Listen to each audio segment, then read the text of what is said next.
Radio Publique Africaine.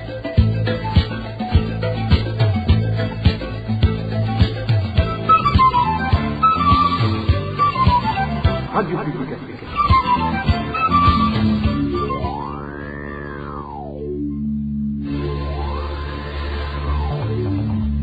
C'est le moment de suivre le journal parlé en français. À la présentation, Inès Gakiza. Nous sommes mercredi 22 mars 2023. Bonsoir ou bonjour, bienvenue à cette édition dont voici les principaux titres. Le Haut-Commissariat des Nations Unies aux droits de l'homme plaide pour la libération des 5 défenseurs des droits de l'homme et de la journaliste en détention. Ce bureau onusien en charge des droits de l'homme parle d'une répression des voix critiques. Manque de dollars en mairie de Bujumbura.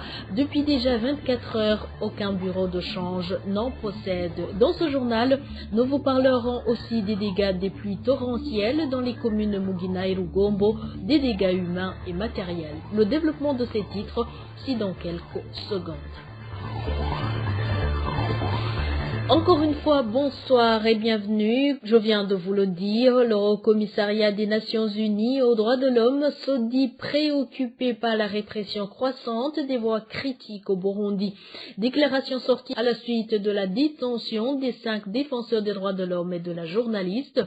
Le Haut-Commissariat des Nations Unies aux droits de l'homme exhorte le gouvernement du Burundi à libérer ses activistes de la société civile et à annuler les charges retenues contre eux. Eric Niyonzima. Dans son communiqué intitulé Burundi, répression de la société civile, Martin Outado, porte-parole du Haut-Commissariat des Nations Unies aux droits de l'homme, déclare que cette institution est préoccupée par l'arrestation des défenseurs des droits humains, Sonia Ndikumasabo, Marie-Aimée Sabe, Oda Savdelmana, Sivanina Mauro et Prosper Runyang. Pour le Commissariat des Nations Unies aux droits de l'homme, ces arrestations et l'emprisonnement de la journaliste Floriane Irangavier dénotent d'une répression croissante des voix critiques au Burundi. La répression de la société civile, souvent fondée sur une législation incompatible avec les obligations de l'État en matière de droits humains, indique le communiqué du Haut-Commissariat des Nations Unies aux droits de l'homme, est une tendance constante au Burundi depuis la crise électorale de 2015 qui a contraint de nombreux défenseurs des droits humains et journalistes à l'exil. Nous exhortons les autorités burundaises à respecter pleinement les normes des droits humains en matière de liberté d'expression et d'association, à libérer ces personnes et à annuler les charges retenues contre elles qui découle d'un comportement protégé par les droits relatifs aux droits humains, a déclaré Martin Outado dans son communiqué. Le Commissariat des Nations Unies aux droits de l'homme exhorte en outre les autorités burundaises à créer un environnement sûr et propice au travail des défenseurs des droits humains et des journalistes à l'abri de l'intimidation et des représailles. Le Commissariat des Nations Unies aux droits de l'homme trouve qu'il est également important de revoir les lois sur les médias et les organisations à but de non lucratif afin qu'elles soient conformes aux normes internationales. Merci Eric Niyonzima. Et en politique, le parti Sawanya Frodebu demande la finalité du projet de loi portant délimitation des provinces, communes, zones, collines et quartiers après son adoption depuis décembre dernier par l'Assemblée nationale.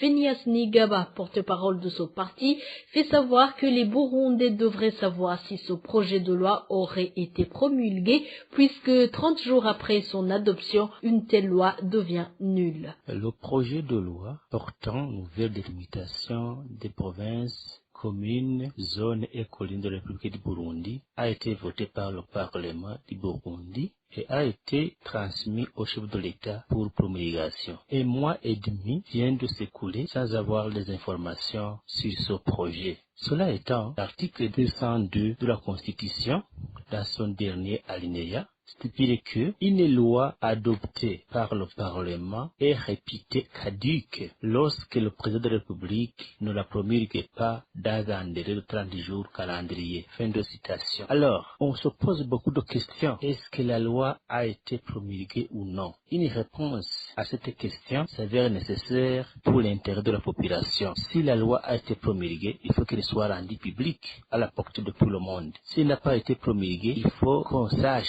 le pourquoi. Parce que la loi était de grande importance pour le pays. Alors nous aimerions que nos inquiétudes soient levées en ayant une réponse satisfaisante de la part des autorités habilitées. RPA. Parlons gouvernance à présent. Le gouvernement burundais a oublié son implication fondamentale dans le domaine de l'agriculture et de l'élevage pour redresser l'agriculture qui est en situation d'inclinaison. Propos de Faustin Ndikoumana, président de Parsem, c'était dans une conférence de presse animée ce mercredi. Cet économiste affirme que certaines denrées alimentaires ont connu une montée de prix de plus de 128%, alors que le gouvernement avait dédié l'an 2022 à l'agriculture. Selon Faustin Ndikoumana, l'économie du pays est en danger parce que le secteur agricole est souffrant. Certains produits alimentaires qui constituent l'alimentation de base, en l'occurrence le haricot sec, a vu l'inflation de 128%. C'est inimaginable. Même le maïs est en train de suivre le rythme. Quelles sont les conséquences? Les conséquences sont dramatiques. La famine qui s'invite régulièrement dans les familles, le taux d'abandon scolaire, la vie dans les internats. Est-ce que le gouvernement pourra nourrir vraiment les élèves des internats? Avec le budget là de 900 francs par élève par jour, les prisons, les universités, même cette inflation des produits alimentaires provoque ce qu'on appelle une crise économique de type A. Ça veut dire que les budgets des familles, les budgets des individus sont accaparés par la consommation des produits alimentaires. Ça veut dire que la demande d'autres produits diminue. Les besoins, vous savez, sont hiérarchisés. C'est quand on du secteur agricole aujourd'hui, notre agriculture, c'est toujours les petits exploitants pauvres. Ils consomment une grande partie de leur production. Le rôle de l'État, il faut que l'État sache que son rôle est très fondamental. Au niveau de l'encadrement, vulgarisation agricole, ça a disparu. Les fertilisants, là, il faut vraiment même une analyse beaucoup plus poussée.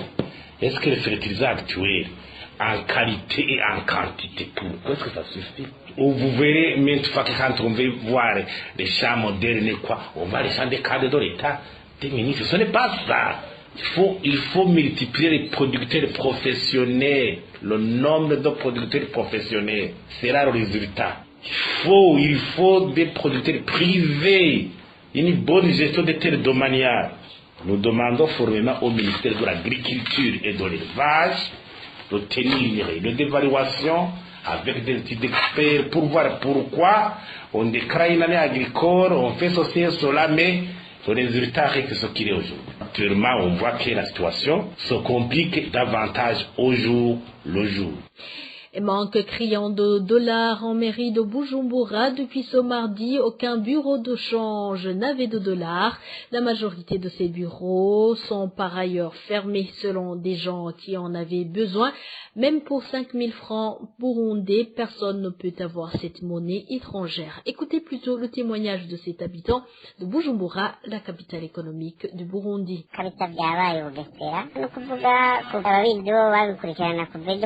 Vraiment, c'est très dommage pour ce qui concerne les devises. Nous avons cherché les billets en dollars depuis le matin à mairie de Bujumbura, mais nous n'en avons pas trouvé un. On s'est rendu dans plusieurs bureaux de change, on n'a rien trouvé. Ils nous ont expliqué qu'il y a carence de devises ces jours-ci.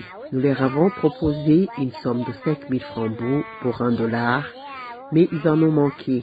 Beaucoup de responsables de bureaux de change ont déjà enlevé les tableaux qui montrent les taux de change.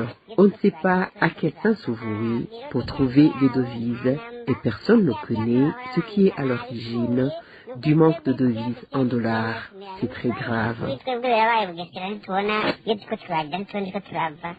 La route RN18 Mwaro-Kibumbu se détériore après 4 ans seulement d'utilisation.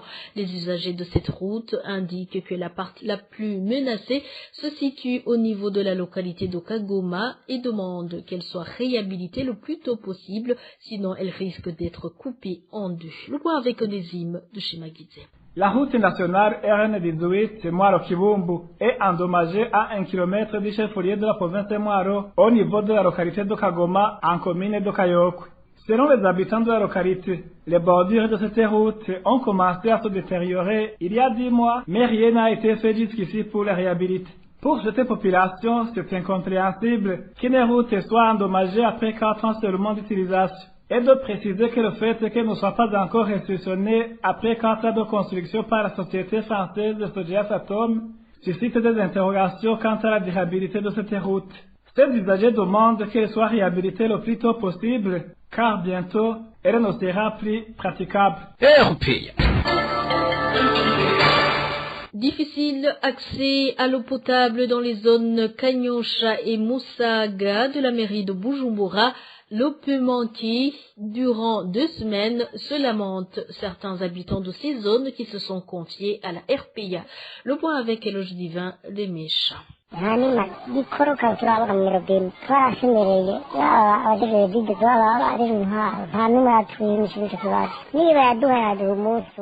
Cette voix est celle d'un habitant du quartier Kamesa de la zone Musaga, en commune d'Omora, qui parle de la pénurie de l'eau qui s'observe dans cette localité. Cet habitant dit que les robinets sont à sec depuis plus d'une semaine. Par manque de choix, les habitants du quartier Kamesa vont ainsi puiser l'eau à utiliser dans leur ménage au niveau de la rivière Kanyosha.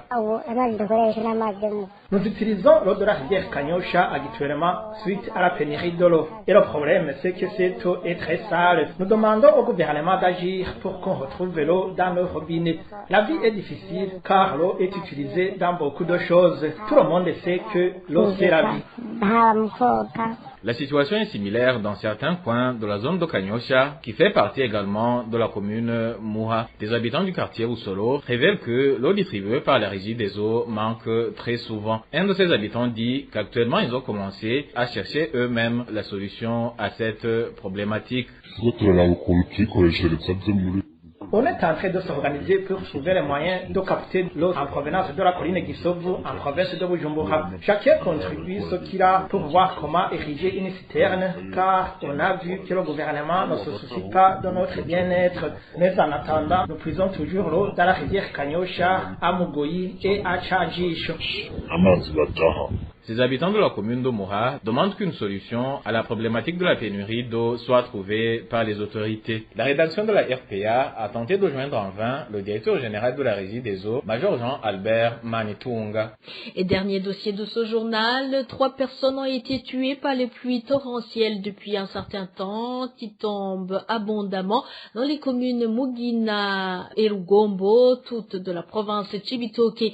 À côté de cela, 200 maisons et plusieurs hectares de culture ont été emportés par ces pluies, laissant la population dans une désolation totale. Cette population demande aux âmes charitables de leur venir en aide. Elvis Niomongere. Plus de 3 vies humaines ont été déjà emportées par des pluies torrentielles qui ont pris ces derniers jours sur les Reconeboy et Munika, respectivement des communes Mugina et Rugombo. Parmi ces victimes, celles ont été tuées par les murs de leurs maisons qui sont effondrés, tombant sur eux. D'autres ont été emportés par raison de pluie. De plus, plus de 500 hectares de champs ont été emportés par ces pluies. Il s'agit des champs de haricots, du maïs et de bananes. Selon la population des 2 communes, Mugina et Rugombo, 200 ménages ont été détruits également par ces pluies qui pleuvent abondamment depuis presque 2 semaines. Cet habitat révèle qu'actuellement, sa famille est actuellement en débandade. Il demande l'hospitalité chez les voisins car sa maison a été emportée par ces pluies. La pluie était forte et il y avait beaucoup de vent. Ma maison n'a pas pu résister et vous voyez qu'elle s'est effondrée. Je suis en train de la réhabiliter. C'est un sérieux problème, surtout qu'actuellement, les matériaux de construction coûtent très cher. J'ai demandé de l'hospitalité pour mes enfants chez mes voisins. Mes enfants sont désespérés chez les voisins. Même établissements scolaires ont été touchés. Aujourd'hui, c'était des directeurs des écoles et ont décidé de demander à la population de leur prêter leurs maisons afin que les élèves puissent continuer à étudier. Il y avait des écoles qui étaient en cours de construction, mais la pluie était forte au point que le vent les a emportés. Pour le moment, on a demandé à un citoyen de nous prêter son bâtiment pour quelques temps, juste pour éviter que les élèves interrompent leurs cours, surtout que la période des examens approche. Simplement pour le moment, les élèves alternent pour étudier. Certains étudient avant midi et d'autres viennent dans l'après-midi.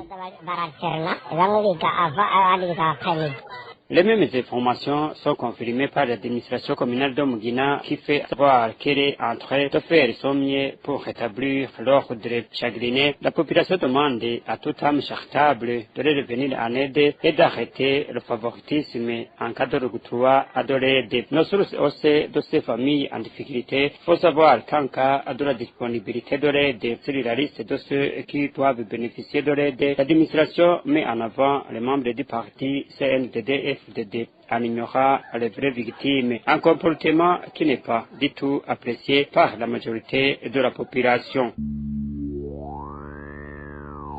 Merci à toi aussi Elvis Niemongere, c'est par ton reportage que nous mettons point final à ce journal. Merci à vous tous qui nous avez suivis. Merci également à toute l'équipe de la rédaction ainsi qu'à l'équipe technique. Au micro, vous étiez avec Inès Gakiza. Excellente soirée chez vous.